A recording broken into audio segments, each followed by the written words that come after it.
Buenos días, mi nombre es Diana Carolina Castillo Olaya, residente segundo año del Departamento de Pediatría de la Universidad del Valle y el día de hoy vamos a hablar sobre enfoque del paciente en coma y muerte cerebral. Este es el orden de los temas que hablaremos el día de hoy, iniciando con la definición, fisiopatología, epidemiología y causas del coma, para posteriormente hablar del enfoque del niño en coma, su pronóstico y prevención, y luego hablaremos de la definición, fisiopatología y epidemiología de la muerte encefálica, cómo se realiza su diagnóstico y los lineamientos generales con respecto a este tema.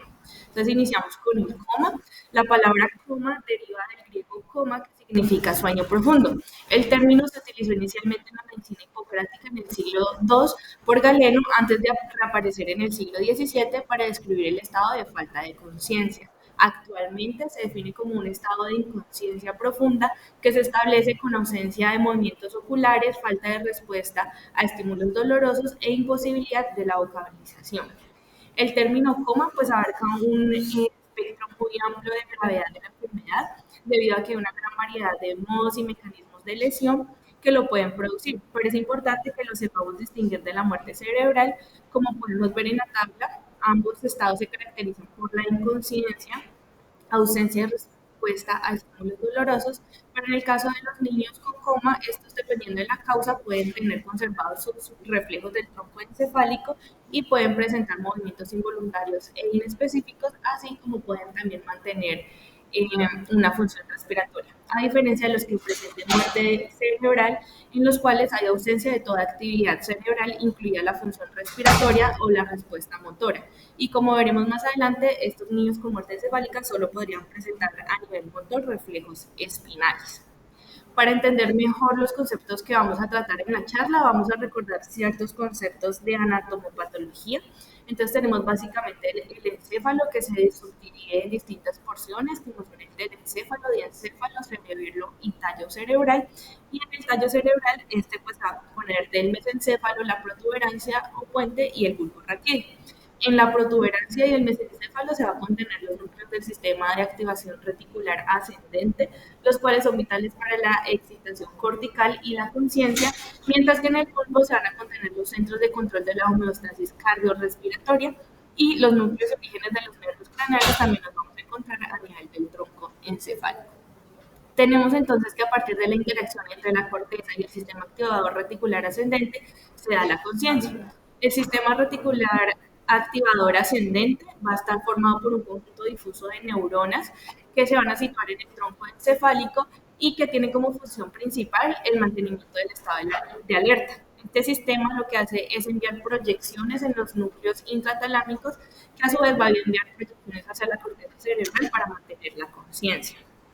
El coma se va a producir cuando se produce una lesión a nivel, pues, que interrumpa esta interacción, ya sea a nivel bilateral de los hemisferios cerebrales o una disfunción a nivel del sistema activador reticular ascendente o una lesión a nivel de ambas estructuras. Patológicamente se podrían subdividir estas alteraciones en aquellas que se presenten como lesiones supratentoriales que compriman o desplacen el encéfalo o el tronco cerebral, o aquellas lesiones destructivas que dañen o compriman el sistema activador reticular ascendente, encefalopatías metabólicas que afecten de manera difusa estas estructuras, o una lesión axonal traumática que afecte a algunas de estas estructuras o sus conexiones.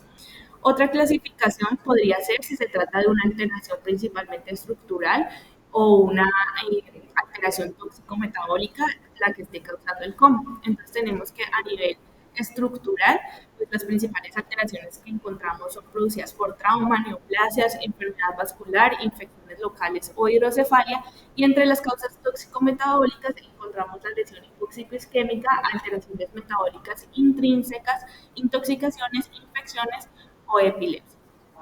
Con respecto a la epidemiología, las incidencias relativas de los niños en coma varían según el país, la región, la estación del año, principalmente pues para las infecciones, y el periodo de recogida de los datos. Se ha reportado que la incidencia de coma no traumático es de 160 por cada 100.000 niños al año, en niños menores de un año, excluyendo los neonatos, y para mayores de un año tenemos que la incidencia es de menos de 40 por cada 100.000 niños al año, lo que se podría explicar por el porcentaje de niños con coma secundario, alteraciones congénitas o infecciones en las cuales pues, son más susceptibles los niños de grupos etarios pues, más pequeños. De los puntos más importantes al abordar a un niño que ingresa al servicio de urgencias en coma es evaluar la posible causa de su estado neurológico. Entonces, en la mayoría de los casos, la historia va a proveer las pistas necesarias y suficientes para esclarecer cuál es la causa de ese deterioro neurológico, pero hay otros casos en los que para establecer la causa vamos a necesitar la ayuda tanto del examen físico como de paraclínicos, y va a haber un último grupo más pequeño de niños en los cuales, a pesar de hacer todas estas investigaciones, no tenemos una causa clara del coma. Se van a distinguir dos grupos grandes de causas, las estructurales y tóxico-metabólicas, como mencionamos anteriormente. Entre las estructurales podemos subdividirlas en focales y difusas. Sin embargo, pues la diferenciación a nivel clínico es a menudo indistinguible porque pues esas características pueden evolucionar de focales a difusas, y las afecciones estructurales pueden también producir disfunciones metabólicas y viceversa. En pediatría en general, la mayoría de las causas de coma corresponden a las de tipo tóxico-metabólicas más que las estructurales, y entre las causas de coma vamos a encontrar que tenemos pues entre las causas estructurales a nivel focal, por ejemplo, las producidas por trauma craneoencefálico, por alteraciones vasculares como las malformaciones arteriovenosas, embolismos, trombosis venosa, producidas por masas como hematoma o abscesos, por infecciones intracraneales. A nivel difuso están también producidas por trauma craneoencefálico, por lesión por hipoxia o isquemia, a nivel de trombosis venosa o arteritis difusa también pueden presentarse este tipo de alteraciones o con errores innatos del metabolismo. Y respecto a las causas tóxico-metabólicas, tenemos los desórdenes hidroelectrolíticos, así como también están los pacientes que tienen infecciones, incluso las infecciones sistémicas también podrían producir alteraciones a nivel neurológico, las intoxicaciones, falla hepática, falla renal, las causas endocrinas como son la hipoglicemia, el hipotiroidismo, aquí también podemos encontrar los errores innatos del metabolismo o las producidas también por iatrogenia. En una serie que se reportó en el 2001, se documentó que las infecciones entre sistémicas, respiratorias y del sistema nervioso central son responsables de hasta el 38% de los casos de coma en niños, siendo el meningococo el patógeno más comúnmente identificado en estos pacientes. Y con respecto a los neonatos, tenemos que las causas principales de coma en esta edad pediátrica son la encefalopatía hipóxico-isquémica en el 70% de los pacientes, en 18% se ha reportado hemorragia intracraneal, 12% errores innatos del metabolismo, y podrían haber otras causas como una infección intracraneal o administración o consumo materno de drogas como los opioides. En esta tabla traigo el reporte de los resultados obtenidos de 3 distintas series de casos cuyo objetivo era evaluar las causas de coma en los niños, encontrando que las infecciones correspondían a la mayor parte de los casos en las 3 investigaciones, como podemos ver en la primera línea de la tabla. Entonces, ¿qué debemos hacer cuando llega un paciente en coma a urgencias? Lo primero es realizar una aproximación con el triángulo de aproximación pediátrica, en el que vamos a identificar pues, una alteración en la apariencia del niño debido a la pérdida del estado de conciencia. Abordamos al niño asegurando o posicionando la vía aérea, dependiendo pues, de la necesidad que encontremos, y vamos a asegurar una adecuada ventilación. En el abordaje de la circulación en el ABC, vamos a tomar 2 accesos venosos con recolección de muestras para pues, hacer los laboratorios, monitorizamos al paciente y evaluamos si este paciente va a requerir pues, la administración de líquidos o inotrópicos. En estos niños es además de gran importancia obtener una glucometría porque es una de las posibles causas de coma, por lo tanto, si se identifica de manera rápida, podemos corregirlo así mismo. Y también debemos evaluar de manera inicial si hay presencia de signos clínicos de aumento de la presión intracraneal o de herniación. Entonces debemos estar atentos ante la aparición de estos signos clínicos, ya que podrían ser secundarios al aumento de la presión intracraneana, como son la anisocoria, con una pupila dilatada y fija, o midriasis bilateral fija, lateral de Cushing, con hipertensión arterial, bradicardia y una respiración irregular, o las posturas de cerebración o de corticación.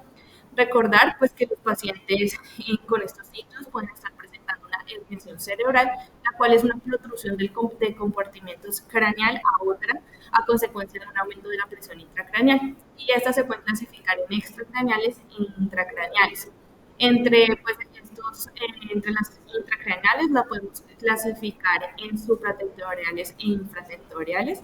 Entre las supratentoriales entonces encontramos que puede estar la transtentorial central, la diencefálica cingulada, la bucal o un deterioro retrocaudal del tronco encefálico.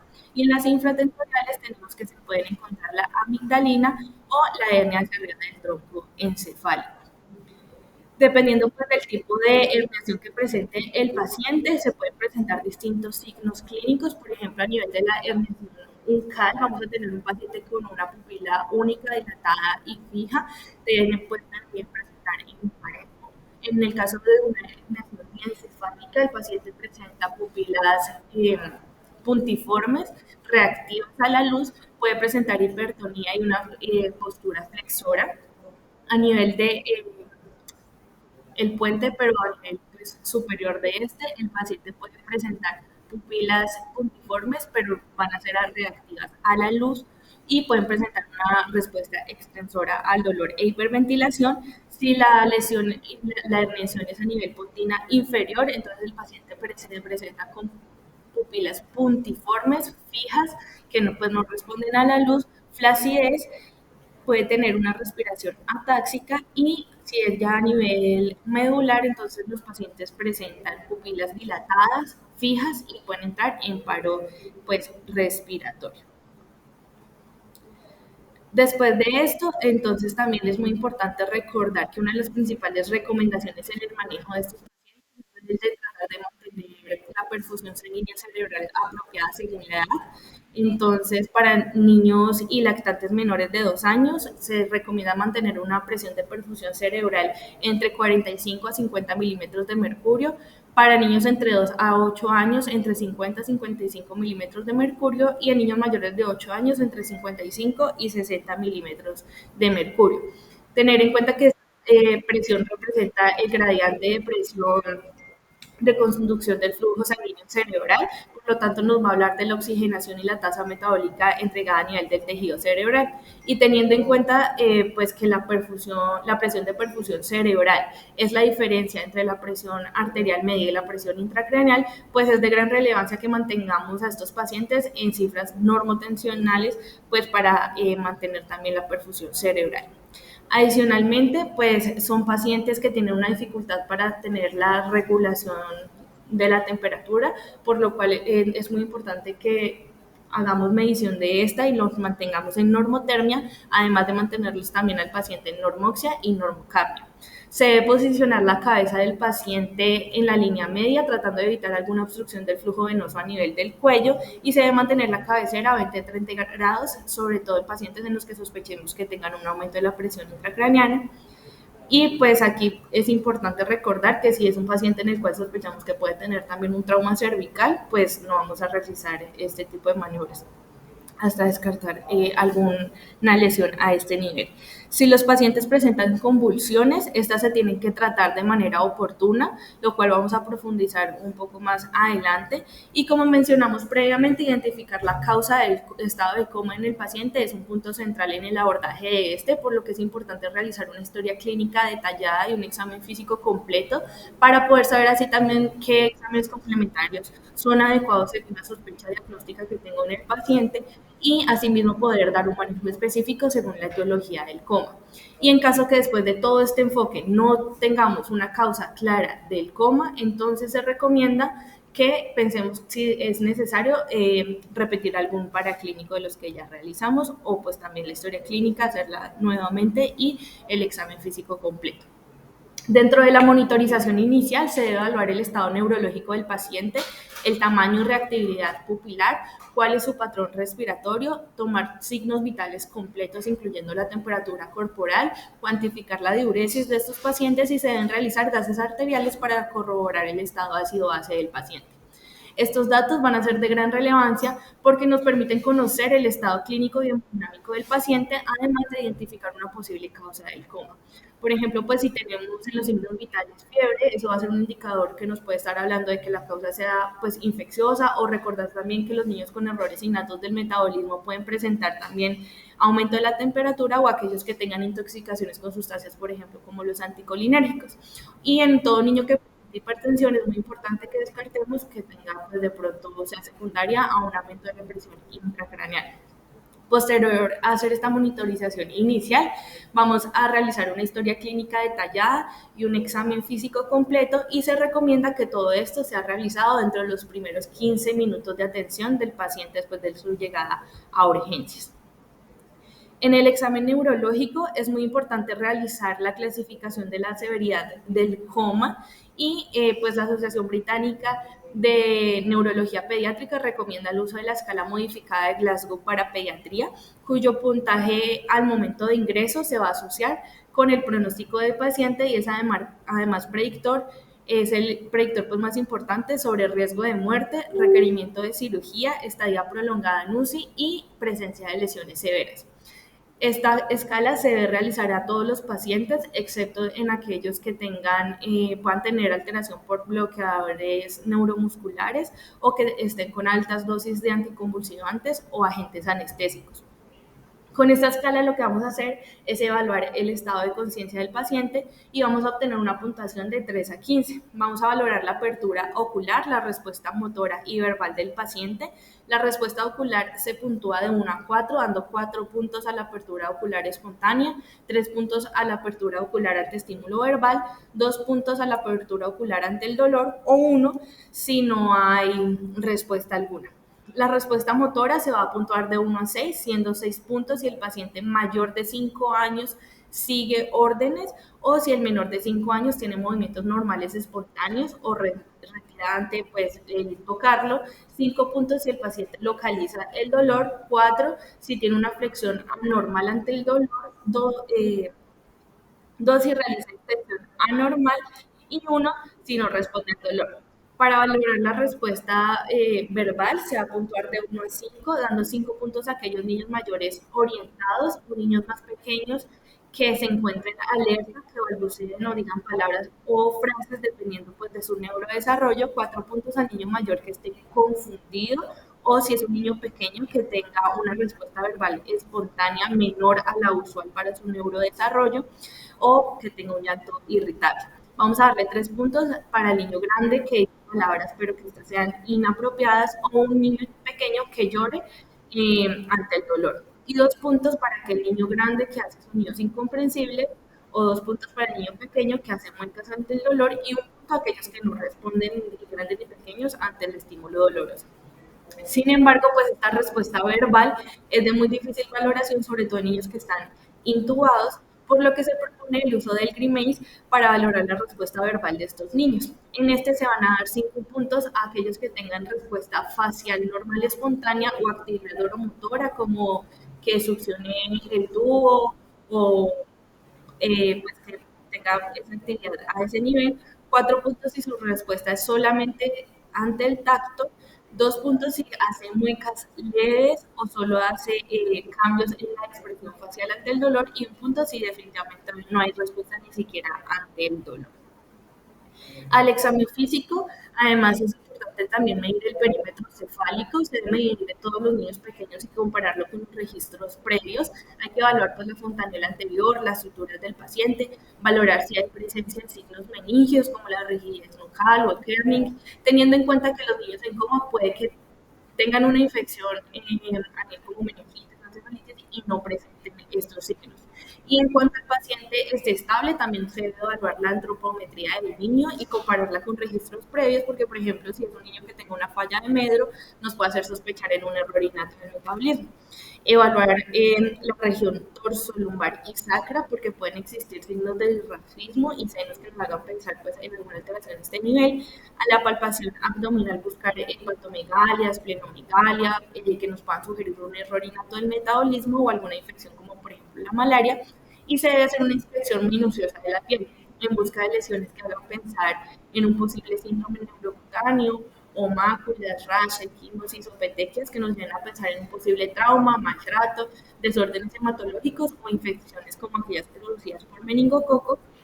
Y es muy importante también realizar un examen ocular completo que incluya el fondo de ojo. En el fondo de ojo, pues se debe realizar a todos los pacientes que se encuentren en coma.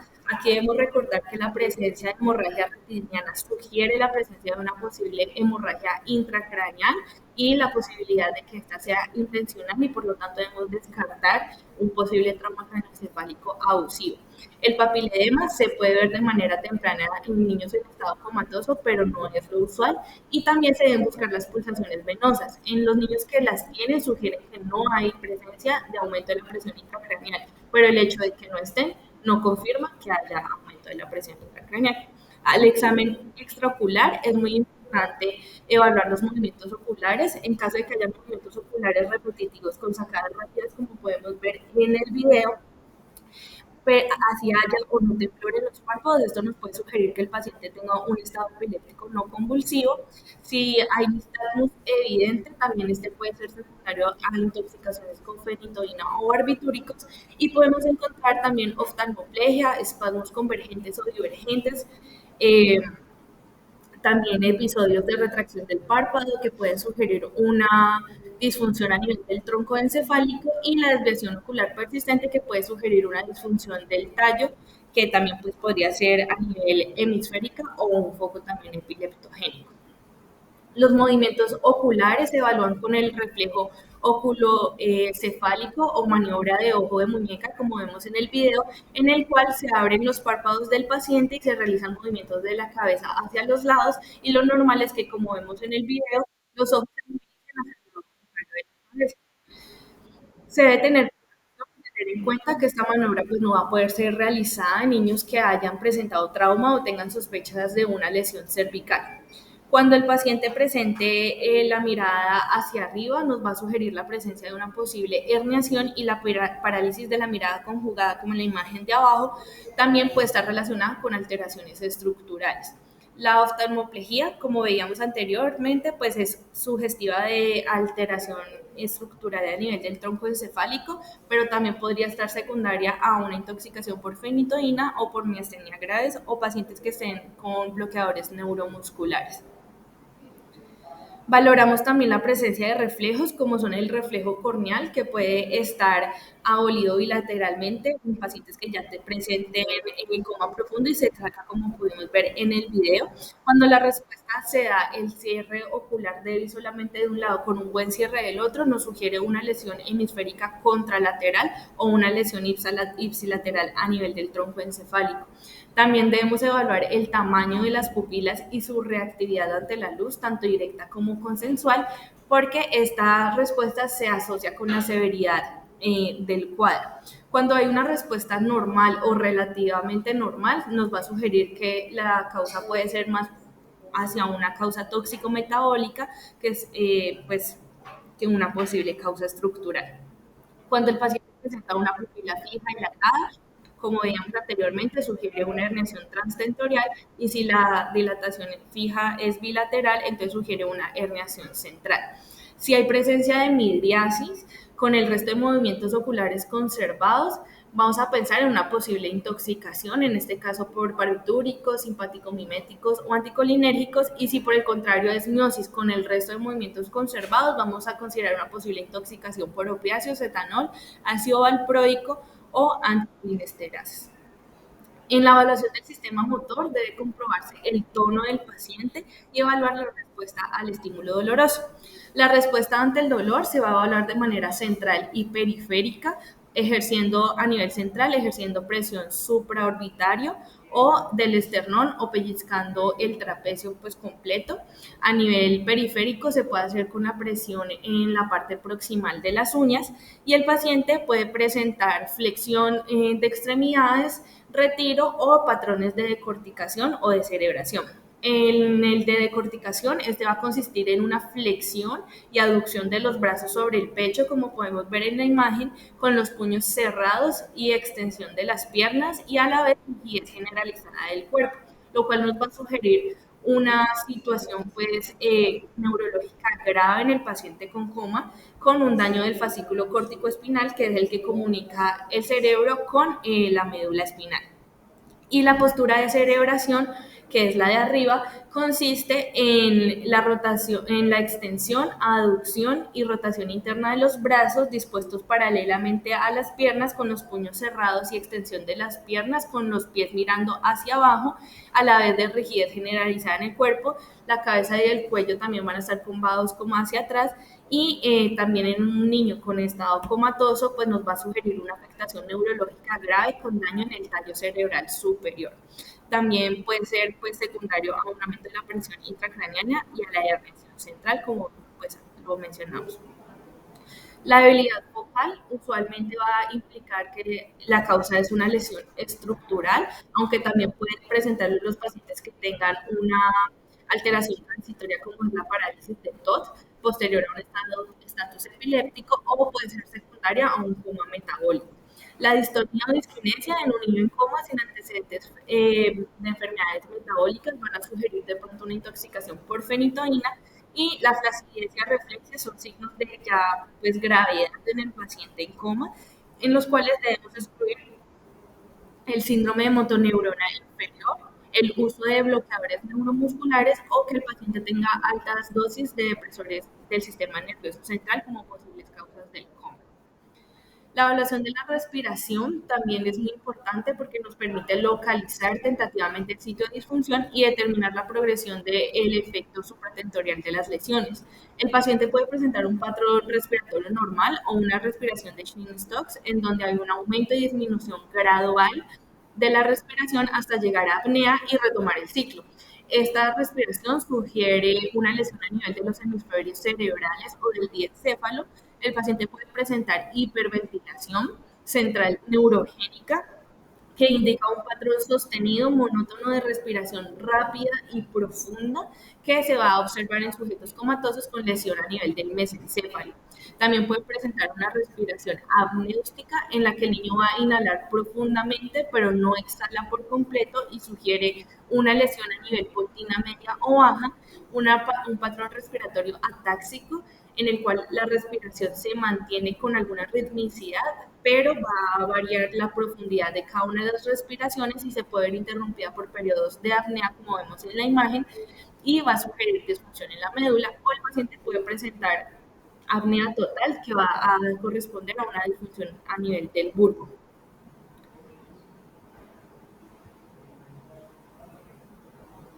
Las ayudas diagnósticas en el niño pues, en coma se deben realizar dependiendo de cada caso individual y las consideraciones diagnósticas que tenga pues, el personal médico. En general, el abordaje inicial debe incluir la toma de hemograma, gases arteriales, urinanálisis, bioquímica que incluya electrolitos, glucosa, creatinina, lactato, amonio, aminotransferasas. Se deben considerar pues, otros paraclínicos adicionales dependiendo de cada caso, como las pruebas de tóxicos o estudios inmunes o metabólicos. En caso de que sospechemos una causa infecciosa, se deben solicitar los exámenes pues teniendo en cuenta la presentación del paciente y la epidemiología local. Se sugiere que se tomen policultivos, realizar estudios de líquido cefalorraquídeo para citoquímico, GRAM, cultivo y filmarral. El Grupo de Investigación de Accidentes y Urgencias Pediátricas del Reino Unido sugiere que se debe inferir una función lumbar ante un paciente en coma que tenga un estado de shock, que esté con hipertensión, un Glasgow menor a 8, que presente deterioro del Glasgow, que tenga signos de focalización neurológica, convulsiones que duren más de 10 minutos con un Glasgow menor a 12 o que presenten signos clínicos de aumento de la presión intracraneana. Si hay signos de hipertensión endocraniana, entonces se debe realizar un TAC urgente teniendo en cuenta que el TAC pues, no nos va a descartar el hecho de que haya aumento de la presión intracraneal. Lo que va a hacer es descartar la presencia de alteraciones estructurales que puedan causar aumento de la presión intracraneal. Y en caso pues, de que esté indicada la punción lumbar, se debe realizar tan pronto como se considere que ya sea segura de realizar. Y no olvidar que también cuando se haga se debe recolectar un frasco de más para, en caso de no tener una clara, después de realizar todo el enfoque inicial del paciente, realizar estudios para errores innatos del metabolismo o encefalitis autoinmune. Con respecto a la neuroimagen, esta se debe solicitar dependiendo de cada paciente. La tomografía es la técnica de imagen más disponible actualmente en los centros de urgencias y es en general la imagen de primera elección, siendo de selección una tomografía con y sin contraste cuando pues nos encontramos ante una causa pues, desconocida del coma o cuando sospechamos que haya una alteración cerebral focal, regional o difusa, va a tener una sensibilidad y especificidad altas para el diagnóstico de hemorragias intraparenquimatosas, subdurales, subaracnoideas y durales, por lo que también van a ser de gran utilidad en pacientes que tengan trauma cráneoencefálico. Y se debería complementar con una angiotomografía en caso de los pacientes en que sospechemos que la causa es vascular. La resonancia magnética se prefiere en casos en los que hayan signos extrapiramidales o compromiso en el tronco encefálico o si pensamos que el paciente tenga una alteración cerebral difusa. Pero en el caso de que no contemos con la resonancia en urgencia, se debe indicar la realización de la tomografía. Y también se recomienda que se realice en pacientes que tengan sospecha de alguna enfermedad metabólica.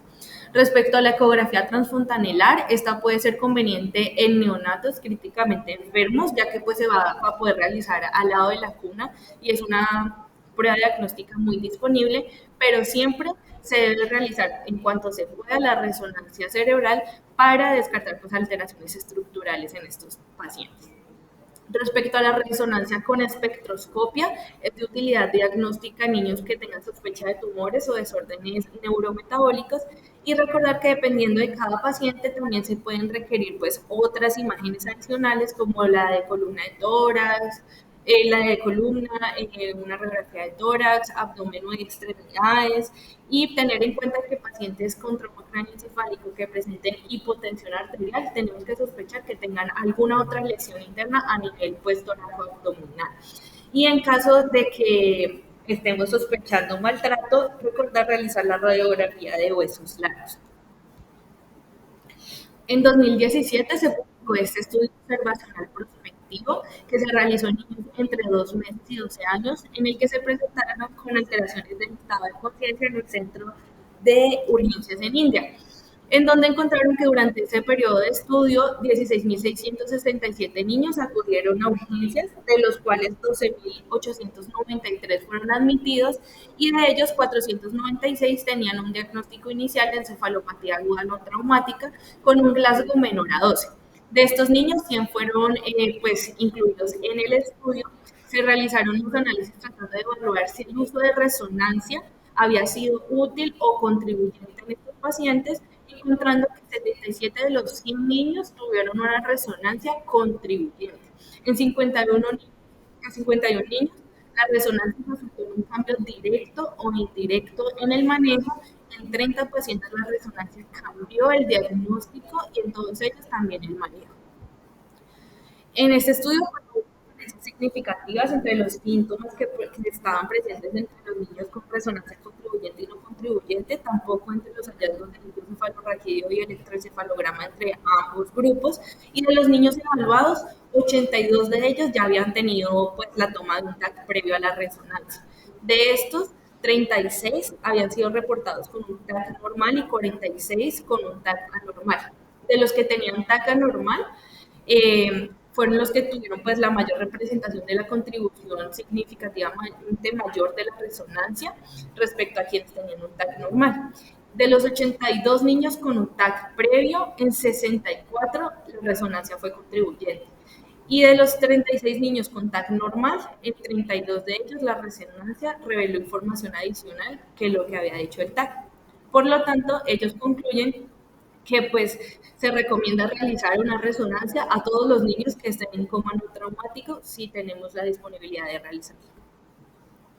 Otra ayuda diagnóstica relevante en niños en coma es el electroencefalograma, idealmente una videotelemetría. Es un estudio esencial en los pacientes en coma porque las confusiones ocurren en un gran porcentaje de los niños que se encuentran en coma sin importar la causa de esto. Nos sirve para diagnosticar si hay estatus epiléptico no convulsivo, si hay pues, establecer actividad vital, si hay patrones electroencefalográficos que nos pueden aportar sobre la causa del proceso y realizarlo pues de manera seriada también nos puede dar indicios sobre el pronóstico del paciente. Hay que tener en cuenta que hay pacientes que pueden requerir una monitorización electroencefalográfica continua, como son los niños que permanecen en coma y no se ha podido explicar la causa de este, que tengan un estado epiléptico refractario, en pacientes que se encuentren sedados o en manejo con bloqueadores neuromusculares o aquellos que tengan un aumento de la presión intracraneal, se recomienda que se haga de manera continua. Con respecto pues a los hallazgos a nivel de los neonatos, se consideran varios patrones como anomalías graves o importantes en el electroencefalograma, que pues entre los cuales se pueden incluir el trazado isoeléctrico como la imagen inferior, el patrón de brote supresión como es el que encontramos en la imagen superior, las ondas rolándicas agudas, si hay actividad digital en el encefalograma, también pues, nos hace pensar en que haya pues, como manifestaciones graves del coma a nivel pues, de este trazado. También en aquellos niños que tengan unas asimetrías de voltaje interhemisférico con asincronía y aquellos que tengan un fondo excesivamente lento en reducción pues con ausencia de patrones esperados para la edad. Con respecto a los hallazgos en niños más grandes, pues en general los grados leves de enlentecimiento se van a asociar con un mejor pronóstico, mientras que el mejor predictor de un mal pronóstico es que haya falta de variabilidad y reactividad. Y el estatus epiléptico en el electroencefalograma y el estado bioclínico tras la adenomia también se asocia con mayor mortalidad en estos niños. Otras pruebas diagnósticas se deben considerar dependiendo de cada paciente. Existen biomarcadores como la enolasa neuroespecífica, el S100B, perdón, la proteína básica de mielina, que pueden ser útiles en el pronóstico de pacientes con trauma cráneoencefálico, pero pues que no son ampliamente usados en la práctica clínica. Tenemos también los potenciales evocados, que pueden ser visuales, auditivos y somatosensoriales, y estos pueden aportar información sobre el sitio de la alteración, más no sobre en sí la causa del coma. En el 2010 se publicó esta revisión sistemática en la que buscaron literatura sobre el uso de los potenciales evocados somatosensoriales para evaluar el pronóstico de niños en coma, encontrando 11 artículos que incluían pues a 732 individuos evaluados. El principal hallazgo de esta revisión es que pues, los potenciales evocados somatosensoriales tienen un valor pronóstico alto para predecir resultados en niños en coma, tanto para predecir un pronóstico favorable en niños que tenían estos potenciales positivos, como podemos ver en la gráfica, así como para predecir un pronóstico desfavorable en niños que tenían resultados negativos, obteniendo pues resultados que fueron estadísticamente significativos para ambos casos. En este caso, pues ya hablaremos del manejo y abordaje inicial que se realiza en el paciente. Entonces, pues ahora vamos a hablar sobre el manejo específico de ciertas condiciones que pueden presentarse en los pacientes en coma. El manejo pues, va a depender principalmente de las causas sospechadas y de las posibles complicaciones que presente el paciente, como por ejemplo si sospechamos una causa infecciosa, entonces se debe iniciar de manera oportuna el manejo con el antimicrobiano necesario según pues, la sospecha diagnóstica, o en el caso de pacientes que tengan una respuesta inmune, pues una terapia inmunomoduladora y así sucesivamente. Como pues se había mencionado anteriormente, las convulsiones son frecuentes en los niños que tienen este estado de coma y se trata pues, de un aspecto complejo porque lo que debemos tener, porque pues tenemos que tener varias cosas en cuenta. Lo primero es distinguir si realmente se trata de una convulsión o no, porque estos niños pueden presentar fenómenos motores no epilépticos, como por ejemplo la postura de separación. Además, debemos entender que las alteraciones metabólicas pueden contribuir a que se presenten las convulsiones, por lo que pues estas alteraciones se deben tratar de manera inmediata, pero también las convulsiones pueden favorecer las alteraciones metabólicas, como la acidosis metabólica o la hipoglucemia. Otro factor a tener en cuenta es que las convulsiones tanto clínicas como electroencefalográficas pueden generar un aumento de la presión intracraneal y que las benzodiazepinas, aunque son eficaces para las convulsiones agudas y el estatus epiléptico, una dosis inadecuada o más de una dosis de estas puede causar o contribuir a una depresión respiratoria en estos pacientes cuya función cardiorrespiratoria ya está comprometida. Y se recomienda evitarlas en pacientes que tengan un Glasgow menor a 12 y no tengan una vía aérea asegurada. En el momento en que vamos a elegir el manejo anticonvulsivante de estos pacientes, es muy importante tener en cuenta que ellos presentan una gran variedad de alteraciones sistémicas, tanto circulatorias, hepáticas, renales y hematológicas, además de que seguramente van a estar con otras medicaciones, por lo cual tenemos que ser muy juiciosos al momento de elegir el anticonvulsivante que le vamos a poner a estos pacientes. Sin embargo, en cuanto más dura una crisis, más difícil va a ser controlarla en los pacientes en coma, por lo cual debemos manejarla en cuanto la diagnosticamos y en cuanto podemos hacerlo. Las benzodiazepinas van a ser el manejo de primera elección, siendo el lorazepam el manejo pues, de primera línea, ya que se piensa que van a ser pacientes que puedan presentar con nuevas convulsiones y la vía de administración a elegir va a ser la endovenosa, pero en el caso de que no podamos obtenerla, se podría optar por la vía intraósea, rectal, oral o intranasal.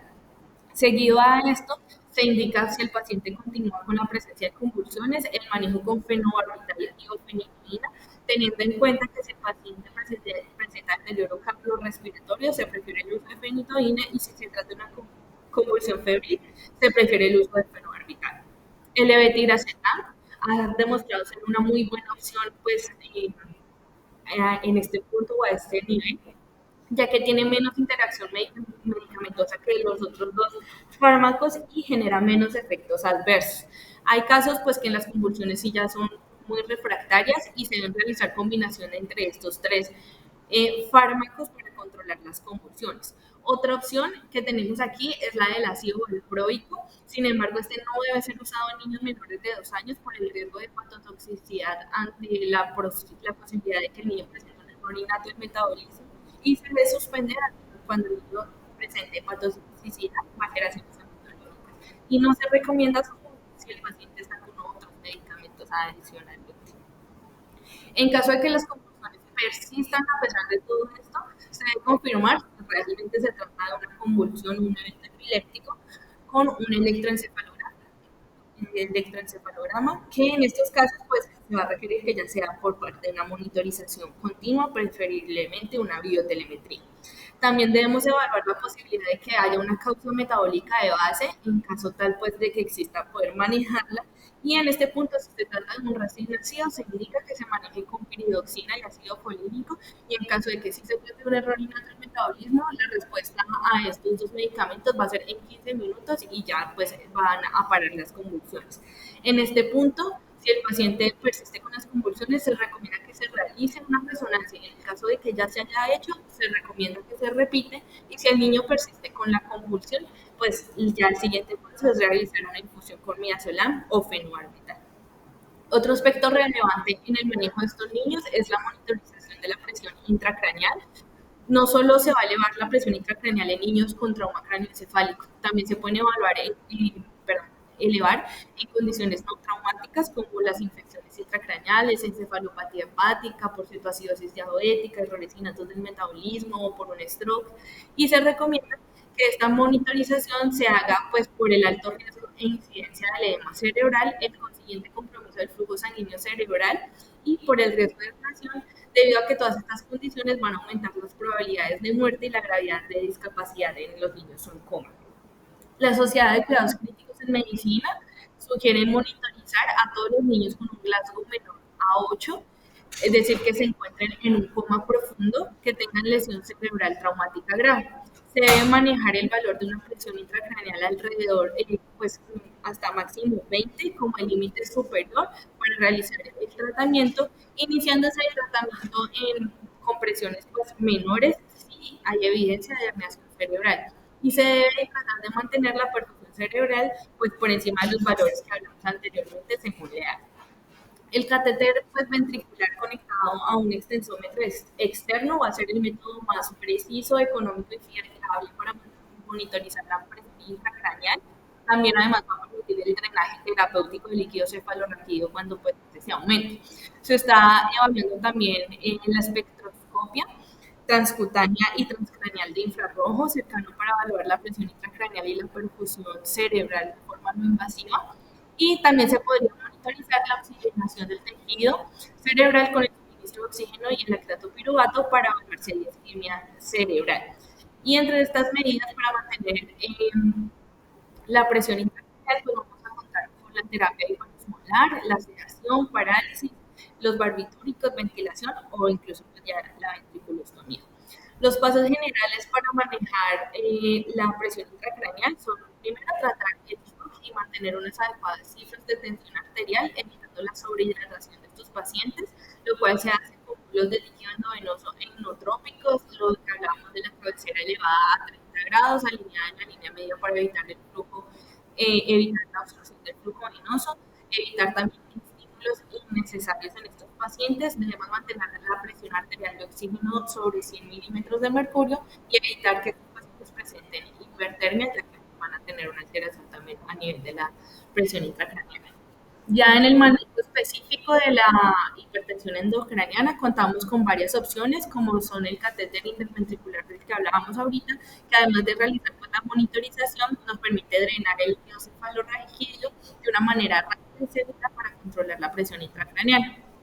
También se puede realizar la sedación y bloqueo neuromuscular. En estos pacientes se debe garantizar pues, que ya cuenten con la ventilación mecánica y en caso de que optemos por esta medida se recomienda realizar una monitorización continua electroencefalográfica.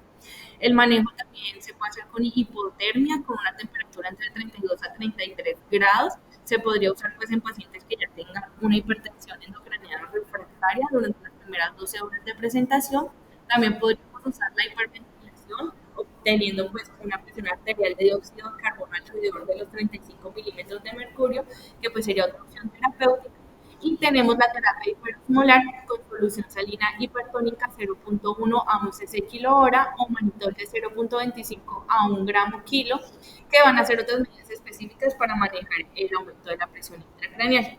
La idea es que tengamos una meta de la presión intracraneal debajo de 20 y si usamos estas medidas de terapia hiperosmolar, tratar que la osmolaridad esté siempre por debajo de 360.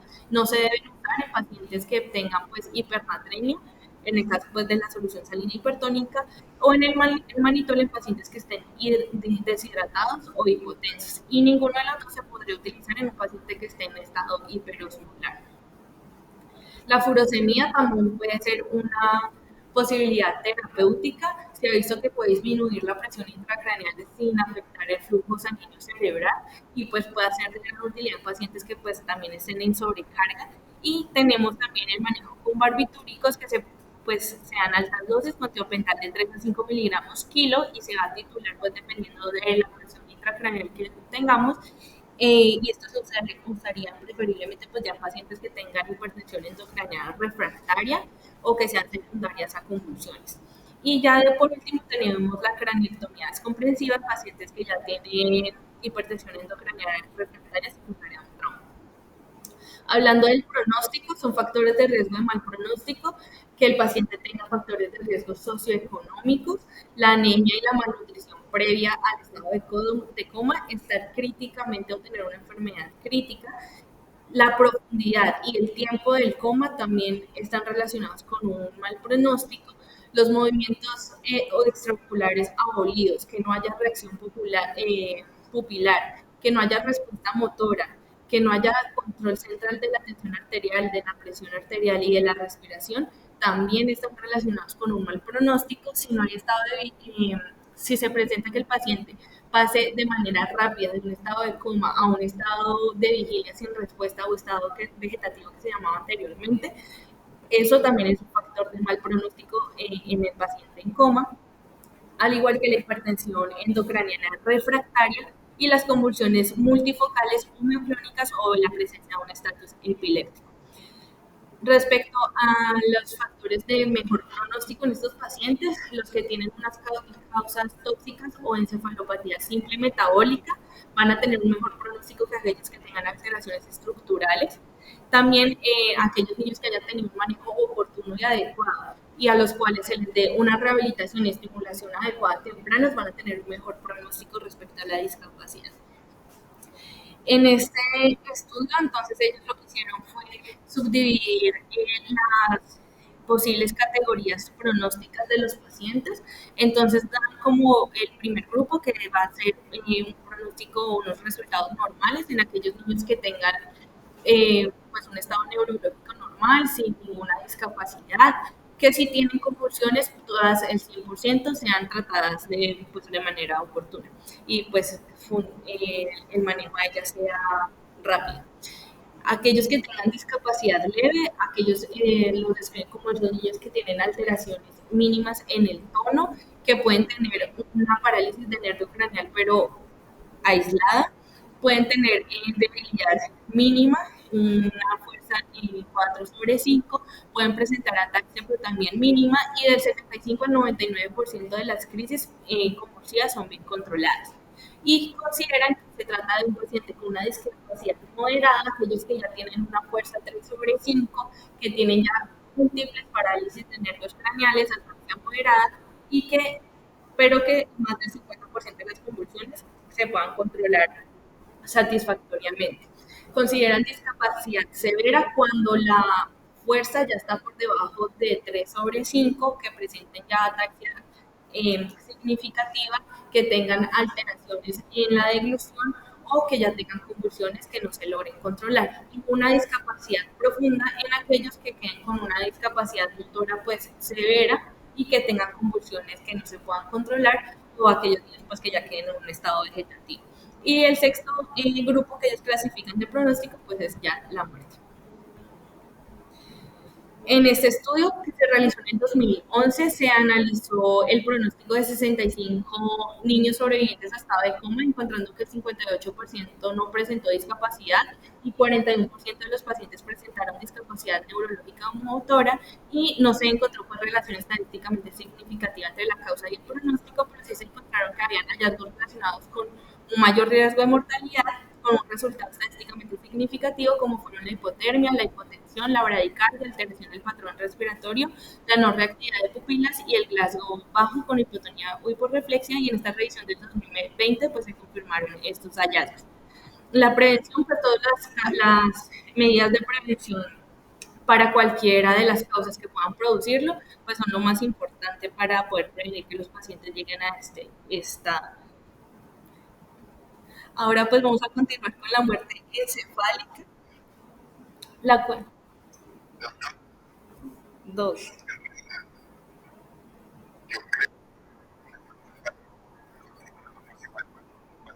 Sí, profe, me falta todo de muerte encefálica.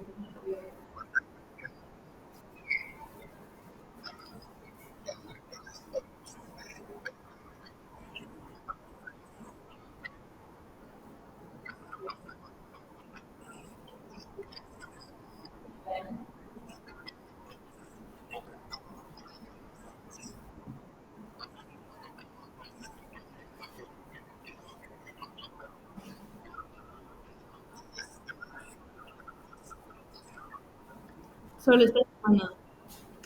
O sea, la siguiente. Ujú. No, profe,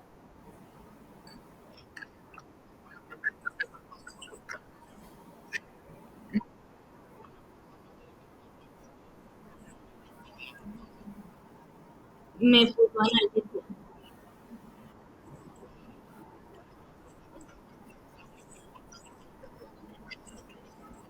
Bueno, listo. O la terminamos en el de la analítica.